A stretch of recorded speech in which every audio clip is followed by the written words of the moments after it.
I don't know what's in my future, but I won't let it be a repeat of my past. With the release of Sly 2 Band of Thieves, Sly Cooper returns to the PlayStation 2 to continue his quest against Clockwork, the evil bird robot thing responsible for killing Sly's family. Clockwork's parts, which were in control of Interpol, have been stolen by a worldwide criminal network known as the Claw Gang. The Clockwork parts have been broken up and are being used by different Claw Gang criminals for different purposes. So our sneaky raccoon, along with his faithful companions Bentley and Murray, must steal the parts back from the gang, fight with the gang's various thugs, and stay away from the law. In Sly 2, you'll play as Sly, but you'll also control Bentley the Turtle and Murray the Hippo from time to time, since some objectives require their unique abilities. The differences between the three characters are pretty simple, but different enough to give each player a unique feel. Sly is the stealth guy, Murray is your muscle, and Bentley is the brains of the operation.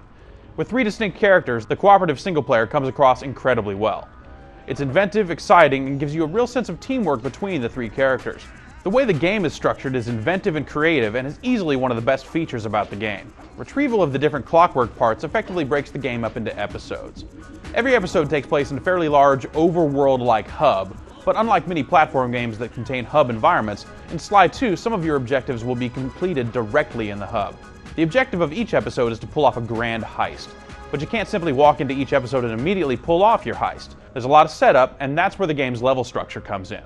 Sly 2 makes every objective count. Since you're only in town to pull off one job, everything you do relates to making that job possible.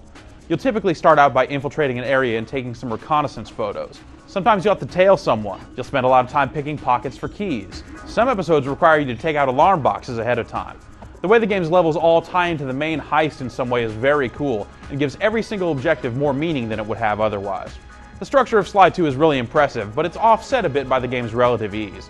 Veterans of platform games will master the game's light stealth mechanics very easily. The lack of difficulty robs the game of some of its value, as there really aren't any real reasons to go back through a level once it's completed. Still, Sly 2 is definitely longer than the original game.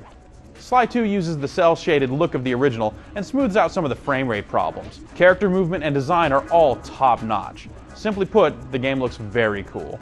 Sly 2 Band of Thieves is a great game that will certainly please fans of the original, as well as fans of 3D platform games. If you're specifically looking for a lengthy, difficult adventure, you may come away from the game feeling a little underwhelmed, but the varied gameplay, well-constructed story, and solid graphics all come together to form a great game.